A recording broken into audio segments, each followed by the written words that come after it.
Alhamdulillahilladzi asra bi'abdihi lailan minal masjidil haram ilal masjidil aqsa alladzi barakna hawlahu linuriyahu min ayatina innahu huwas samiul basir.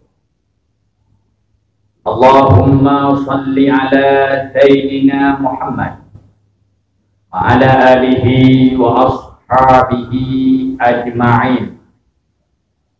Allahumma rabbi shrah li sadri wa yassir li amri wahlul 'uqdatam min lisani yafqahu qawli.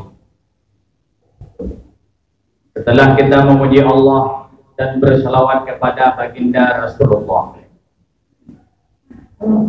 yang mulia dan terhormat, Imam Besar Masjid, remaja dan panitia kemakmuran masjid, selanjutnya bagi guru-guru kami, para orang tua kami, hadirin sidang jamaah Jumat yang berbahagia. Tanpa terasa, pada hari yang sangat berbahagia ini kita sudah berada dalam bulan Rajab dan berada di ujung bulannya. Di bulan yang sama, namun pada tahun yang berbeda, sekitar tahun 6021 Masehi, ada sebuah keadaan yang dialami oleh baginda Rasul Mustafa,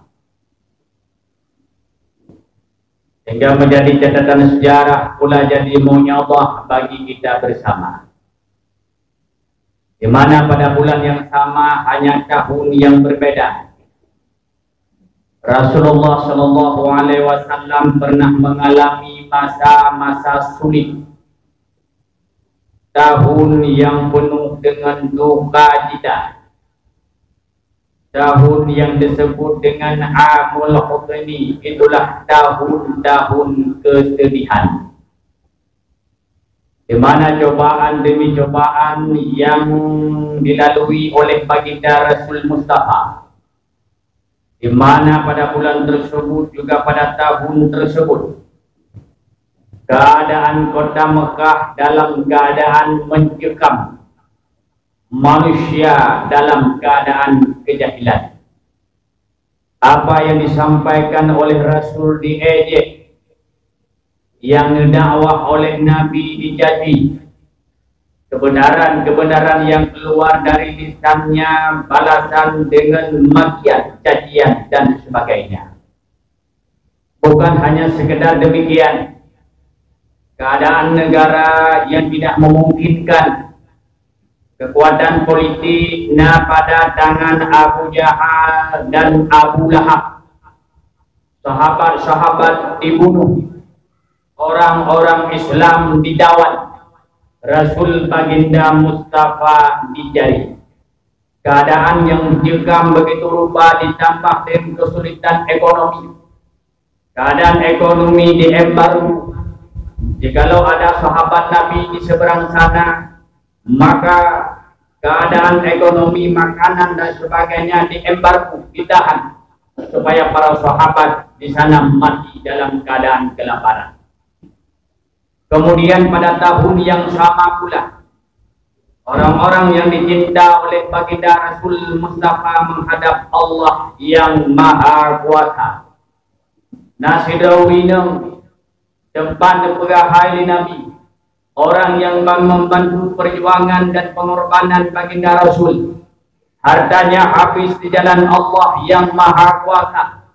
Dari dasar kejadian yang kaya raya, ujung sejarah perjalanan kehidupan habis akan hartanya hanya demi kepentingan agama, sampai keluar dari lisannya yang mulia, ya Rasulullah, kalau seandainya bala tentaramu melewati sebuah sungai, di situ tidak ada jembatan, rela tubuhku diinjak jadi jembatan. untuk memperjuangkan akan agamamu. Islam berjaya di atas muka bumi ini. Siapa yang membantu perjuangan Rasul yang begitu besar, yang menanamkan saham demi kepentingan agama dan demi kemakmurannya, itulah Sayyidatuna Khadijah. Beliau menghadap Allah yang Maha Kuasa. Juga ada seorang yang begitu beliau cinta, orang yang melara Nabi, orang yang mengasuh Rasul. 8 tahun setelah diasuh oleh neneknya Abdul Muttalib, berpindah tangan asuhan pada pamannya Abu Talib. Abu Talib seorang Quraisy yang disegat oleh penduduk Quraisy, termasuk kafir-kafir Quraisy. Di sana Nabi bahasa katanya tempat melindung, di sana Nabi tempat pegahai, di situ pula benteng perjuangannya baginda Nabi. Sekalipun pada akhir sejarah perjalanan kehidupannya Abu Talib pada ujungnya tidak ada iman, namun Abu Talib begitu sayang dan cinta kepada baginda Rasul Mustafa. Pada ketika itu pula, di tahun yang sama pula, Abu Talib meninggal dunia. Keadaan Mekah yang begitu mencekam, tempat mengadu nasib sudah tiada, Rasul sedang dicari. Terbayang dalam pikiran baginda Rasul Mustafa untuk hijrah sementara ke salah satu negeri yang dinamakan dengan negeri Taif, Nagrau Taif. Beliau mengambil kesimpulan dan berangkat dengan sahabat yang beliau cinta, namanya Zaid bin Haritha. Rasul mengatakan, Zaid, berangkat kuronyo kedanyo, Nagrau Taif. Di sana kita akan berdakwah dengan harapan dan keinginan orang Taif akan menerima baginda Rasul Mustafa. Nilai-nilai dakwahnya pun akan diterima. Mereka akan menjadi Muslim beriman yang begitu sempurna. Rasulullah berangkat dengan Zaid bin Sabit, perjalanan dengan berjalan kaki. Gunung demi gunung beliau lewati. Kota Makkah ke negeri Taif sekitar 72 km lebih kurang. Perjalanan baginda Rasul Mustafa menempuh waktu berurang malam. Beliau sampai di negeri Taif. Hari pertama beliau tidak keluar. Hari kedua mandang som-som draw. Urau kelihai galam duat 60 mahdro. Urau keput kelimang 6, 7, 8 hingga urau ke-10. Rasul baginda Mustafa beliau keluar menghadap orang-orang Taif dengan harapan dan keinginan beliau diterima, dengan harapan tertumpu semua cita-cita penduduk Taif akan beriman kepada Allah yang Maha Kuasa. Tertumpu harapan baginda Nabi. Rasul Nabi keluar hadir di tempat keramaian dan keramaian. Wadai terus Rasulullah pada tempat keramaian. Orang-orang Taif sudah menyusun strategi. Anak mir ibadah itu yang rela baju ke ibadah dilikut. Para pemuda-pemuda yang beringas pun hadir ketika itu. Maka mereka menunggu datangnya baginda Rasul Mustafa. Ulung kamedamun. Tertumpu semua harapan pada mereka bahwa orang Taif akan menerima kehadiran dan dakwahnya baginda Rasul Mustafa. Rasul kehadir. Rupanya anak-anak orang Taif, para pemuda-pemuda yang beringas, mereka sudah menyusun strategi. Di tangannya ada batu batai bakjarau, disom dilikut. Menana Rasul berdiri dan di situ berhenti memulai dakwahnya. Ada perintah dari golongan dan kalangan mereka untuk menyerang baginda Rasul Mustafa. Rasul pun diserang. Bawadai bagi sudah melayang ke hadapan baginda Rasul Mustafa. Zaid bin Harisah bersama Nabi. Beliau merangkul baginda Nabi. Batu demi batu melayang terkenalah tubuh Zaid bin Harisah. Kena anak batai yang melayang. Kena batu baginda Nabi. Berdarahlah tumitnya Rasul. Ketika itu Zaid bin Harisah melihat dan menyaksikan dan rangkul baginda Nabi. Terus beliau lari dengan terdatih-datih, menyembunyikan diri di belakang gunung Taif. Mereka mencari, namun mereka tak mendapati. Suput katuh teka, malam katuh tiba. Madaurau yang kahanali kajiluk. Keadaan yang begitu gelap gulita. Penduduk Taif mulai mereka kembali ke rumah masing-masing. Beliau berada di belakang gunung Taif pada salah satu kebun kurma. Beliau menyandarkan diri di pohon kurma. Malam semakin larut, bengah semakin tiba. Keadaan bak bengahnya hana mentari yang begitu menerangi bumi. Keadaan yang begitu redup, mungkin keadaan laginya olah situasi. Awan menyelimuti bumi ketika itu. Bahawa ada sesuatu kejadian yang menimpa baginda Rasul Mustafa. Rasul Muda mulai ditunggu awan itu. Selaya beliau mengadu pada Allah yang Maha Kuasa. Ya Allah, Ya Rabbi, Ya Sayyidi, Ya Maulana. Daifnya diriku di hadapanmu ya Allah. Lemah kalung dikera ya Allah. Sudah aku sampaikan akan dakwah-dakwah dan nilai Islam di hadapan penduduk negeri Taif. Mereka tidak menerimanya ya Allah. Rupanya di awan yang berkelabung yang hitam di atas langit tempat berdirinya baginda Rasul Mustafa. Nampaklah Jibril dalam awan tersebut. Jibril seraya mengatakan, Muhammad, Allah telah mendengar apa yang kamu katakan Muhammad. Beringasnya penduduk Taif. Muhammad, bukan hanya Allah yang mendengar, malaikat penjaga gunung pun mendengar. Muhammad, apakah gunung Taif itu? Gunung Taif yang banyaknya dajak dan luka tiada penduduk Taif ya? Rasul menjawab, jangan ya malaikat. Baik. Awak yang kala itu tahu awak yang kala minta iman hakikatnya Islam rahmatan lil alamin. Di mana Islam itu rahmat bagi sekalian alam. Di dunia mereka akan bahagia, di akhirat mereka akan mendapatkan surga. Malah Rasulullah ketika itu berdoa, Ya Allah, Ya Rabbi, Ya Sayyidi, Ya Maulana. Muliakan penduduk negeri Taif.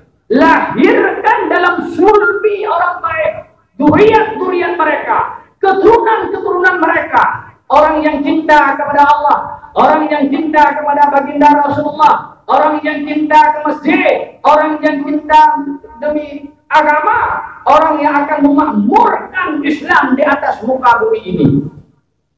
Allah menerima doa baginda Rasul. Hingga hari ini penduduk Taif hampir 100% Islam. Islam mereka Islam yang sempurna, Islam yang cinta untuk agama, malah Islam yang memakmurkan masjid Allah. Hadirin yang berbahagia, mentari pagi sudah menyinari bumi, walaupun keadaan kabut, walaupun keadaan redup. Rasul baginda Mustafa beliau pulang melalui gunung-gunung negeri Taif. Hampir sampai ke kota Madinah. Rasul mengatakan pada Adid bin Harithah, Adid, coba kamu pulang melihat situasi dan kondisi. Mungkin menyegada yang boleh kota Makkah anakat diperhatikan oleh mereka. Mungkin menyublung bolun dengan jididor. Maka pulanglah Zaid bin Harithah. Sampainya di kota Makkah, beliau mengumpulkan anak-anak orang beriman di kota Makkah untuk menjemput baginda Rasul Mustafa. Mereka menyusun strategi supaya Rasul hadir lagi ke kota Makkah. Tak diketahui oleh kafir-kafir Quraisy yang sangat beringas mencari baginda Rasul Mustafa. Support kata tega, malam kata tiba, beliau sudah berada di Masjidil Haram. Ada riwayat yang mengatakan beliau sedang nepurbahan, nemusadir pintu Ka'bah. Sahabat Abu Bakar pun ada di situ. Disitulah Allah Subhanahu wa Ta'ala memerintahkan pada Jibril, Jibril, Mikail, Muhammad dalam keadaan kesedihan, jilid, jisidat, jinupa, jinu khianat, jinu ilanya, dalam keadaan yang begitu sedih. Perintah lun bakanda malam. Jok dia hamba yang cukup lun sayang, yang cukup lun cinta, yang akhlaknya luar biasa. Beberapa dia merupakan mengelun, nah oleh-oleh yang lun kenepi, supaya tenang hati gembira gaduh dari suka dan duka. Hadirin yang berbahagia, inilah peristiwa yang Allah abadikan dalam Al-Quran. Subhanalladzi asra bi'abdihi lailam minal masjidil haram ilal masjidil aqsa. Maha suci Allah yang telah memperjalankan hambanya Isra dari Masjidil Haram ke Masjidil Aqsa. Perjalanannya vertikal, lagi persis pesawat terbang. Di situ beberapa tanda-tanda kebesaran Allah yang dipegang baginda Nabi. Lihat tanda kebesaran yang mungkin kita cerita bahawa berhubung waktu yang singkat. Antara lain, Rasul pernah melihat ada satu orang yang sedang memotong padi, bahasa katanya. Kekok, habis kekok paling berikut. Kekok berikut kat imah lom ada yang redu menang. Kepaling kedih pun kat imah lom. Hok kekok timah. Maka Rasul mengatakan, ya Jibril, pakar penuh kejadiannya. Pula sesungguhnya gambaran yang akan diperlemah di Allah. Jibril mengatakan, Muhammad, itulah kalangan-kalangan umatmu pula yang esoknya. Mereka yang rajin bersedekah. Mereka tak pernah sayang dengan harta yang miliki. Malah justru harta yang dicari untuk kepentingan agama, untuk kemakmuran agama. Mereka rajin bersedekah. Mereka rajin dalam hal zakat. Mereka memakmurkan masjid. Mereka memakmurkan pembangunan agama lainnya. Yang tamsilan, semakin banyak mereka memberi, maka semakin banyak mereka akan menerima. Tidak ada dalam sejarah orang yang gemar bersedekah jatuh miskin. Justru sebaliknya, urut dia cuma sedekah, malah mereka justru bertambah kejayaan. Dunia pun karena pemerintah mukjizat nilai sedekah, apalagi di akhirat sehingga yang luar biasa. Malah kata Rasul, mereka akan berpayung di bawah nilai sedekahnya. Hadirin sidang jamaah Jumat yang berbahagia, Rasul berhenti pula sejenak singkat sejarah. Nak tempat yang Rasul lebih anak cerita Masjidil Haram ke Masjidil Aqsa di Palestina. Beliau di situ menempatkan akan buraknya, terus melakukan ibadah berserta para malaikat dan ruh para nabi. Disitulah Mi'raj terjadi. Apa itu Mi'raj? Perjalanannya Rasul dari Masjidil Aqsa ditempuh hingga Sidratul Muntaha. Perjalanannya horizontal, tepat hingga ke Sidratul Muntaha. Singkat sejarah, merupakan Allah Subhanahu wa taala wajib semayang syuro semalam 50 watai mutentai kita nyodumna. Rasul pernah berjumpa dengan Allah.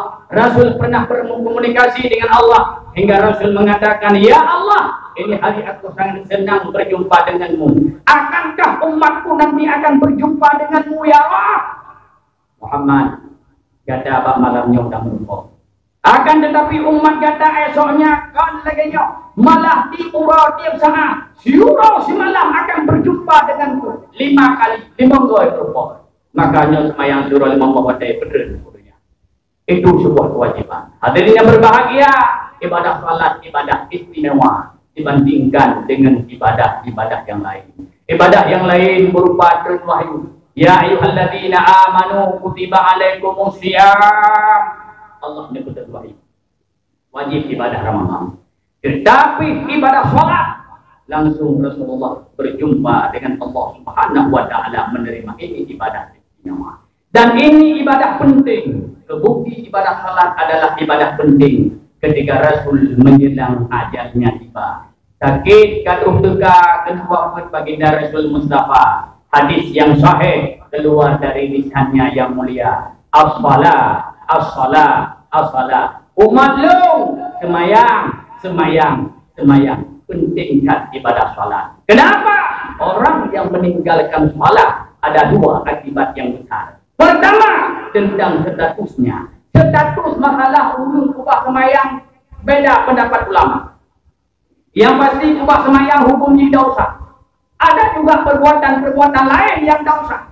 Misalnya judi harus dosa. Tetapi status orang berjudi tidak ada khilaf pendapat ulama. Artinya itu dosa. Mereka statusnya tetap Islam. Itu menjual harus. Status orang yang cuma-cumanya tetap Islam, perbuatannya haram. Tetapi padahal meninggalkan salat, beda pendapat ulama pada status hukum, pada status kondisinya seseorang. Ada ulama yang berpendapat orang yang meninggalkan salat secara sengaja, maka itu orang kafir. Ada pendapat ulama Yang beliau berpegang pada hadis Nabi, hana beda urung kafir urung munafik, hana beda antara urung kafir urung Islam. Empat perbedaan.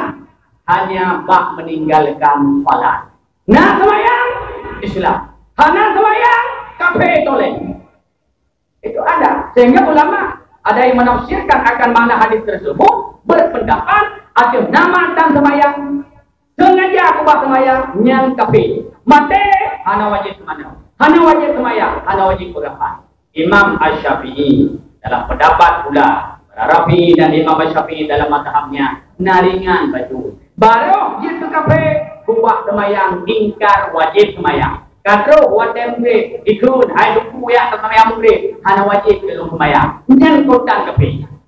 Hadirin yang berbahagia, hati-hati. Yang kedua, akibat dari dosa meninggalkan salat di akhirat, ulun dan semayang pasti atau neraka. Itu secara syariat. Mungkin tunggu nempuya-puya, nempu temakut dalam ayat surat Al-Mudaththir mutulis. Penghuni surga pernah menanyakan pada penghuni neraka, hai penghuni neraka, ma salakakum fi saqar? Apa yang menyebabkan kalian masuk dalam neraka Saqar? Penghuni neraka menjawab, qalu lam naku minal musalli. Kamu ada matai dunia dan semayang. Tak pahami bahayanya, munyotan semayang, nyangka dia wakaf berawa ke neraka. Itu secara syariat. Hakikat ulang bahwa Allah tak saja bagaimana keinginannya Allah. Hadirin yang berbahagia, lu yakin yang hadir kena masjid, yang sekadanya urung ibadah, dan tak lagi Allah pula wujud bahagia dari urung ahli ibadah. Bagaimana anak kita di luar sana? Bagaimana sebagian rumah bedanya di luar sana? Bagaimana saudara-saudara bedanya orang di luar sana? Inilah dakwah yang harus tersampaikan. Lebih-lebih ke generasi katanya rumna. Hadis yang berbahagia, hadis katanya ya ayyuhalladzina amanu qu anfusakum wa ahlikum nara. Tugas tu sampai tersentuh dengan api neraka, maka benar semayang. Salah satu acara anak bidang semayang. Acara lain tukum dua. Tok ya jumpa saya. Menyuruh ubah ilmu ya sebagai malam nam riat dengan jiwa jiwe ulo ya kula jitu beno ikan gini bawai pinyo bawai biji. Bani harap idang semayang banyaknya tu. Kaido. Oi semayang wadah ayo tinggal. Duna urung karayo dan semayang tu. Oi semayang wadah dua. Dulu dua hai tem lai pada. Mana solusi tentang daya. Yakin percaya dah. Menyulam daya anu membawa daya dekat semayang. Terbiasa. Membuat daya hidung semayang kekal dalam tubuh. Kau menyatu ibadah salat dengan darahnya. Walau bagaimanapun kondisi dan situasi. Mereka tetap ingat. As-salat. Hadirin sidang jemaah teman yang berbahagia. Mohon kata demi kata kalimat demi kalimat yang kita Tuhan, kiranya bermanfaat bagi pribadi tuan sendiri, kiranya juga berguna bagi kita rumah. Yang terakhir, urus yang berbahagia, mungkin ada awal-awal pun pernah ikut. Alhamdulillah dengan buka pesantren, dengan buka daya di Pentut, sampai di kedai Pentut belok kiri jalan Merasa di samping masjid desa Gunung Menbalui.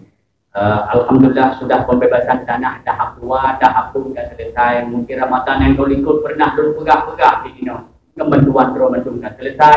Tahap 2 dalam proses dengan jumlah meter per itu 65 meter dengan harga mantel tertutup 50 per meter.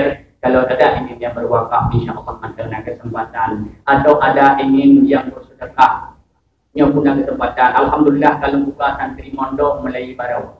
Santri menetap dari pun urujik lu pada daya lu pada hai pak draw ni baru mempunyai jika dari lu punya nyoka mulai lu terima santri mondok dari baru yang urunyo karena dua draw yang berdaftar pulau SMP karena bagainya di sini ke ana tempat duduk awal tempat sempit ugun kalau juk urun semput ini yang nanti PA 6 bulan tu boleh juga kabutuk tempat duduk dan tempat mandi dengan kamu pura-pura pun serba kekurangan. Kadang ada yang ingin menyumbang walau dengan satu sak semen atau sekecil apapun bagi kamu yang bernilai dan bermakna. Tentu secara jemaah mungkin dan santri kamu yang dari luar itu omblok, ngejok, membubuh, bubik mata bagi kamu sedikit apapun ini bagi kamu sangat bernilai dan bermakna. Alhamdulillahi Rabbil Alamin. Allahumma salli ala Sayyidina Muhammad wa ala alihi wa ashabihi ajma'in. Amma ba'du fa ya ibadallah, ittaqullaha haqqa tuqatih wa la tamutunna illa wa antum muslimun. Bismillahirrahmanirrahim. Qul huwallahu ahad, Allahus samad, lam yalid wa lam yulad wa lam yakul lahu kufuwan ahad. Barakallahu li wa lakum fil Qur'anil azim wa nafa'ani wa iyyakum bima fihi minal ayati wa dzikril hakim wa taqabbala minni wa minkum tilawatahu innahu huwas sami'.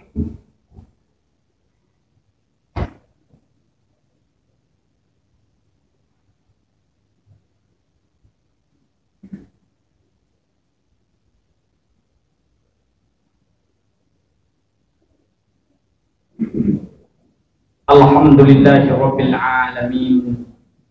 Allahumma salli ala Sayyidina Muhammad wa ala alihi wa ashabihi ajma'in. Amma ba'du fa ya ibadallah, ittaqullaha haqqa tuqatih wa la tamutunna illa wa antum muslimun. Bismillahirrahmanirrahim.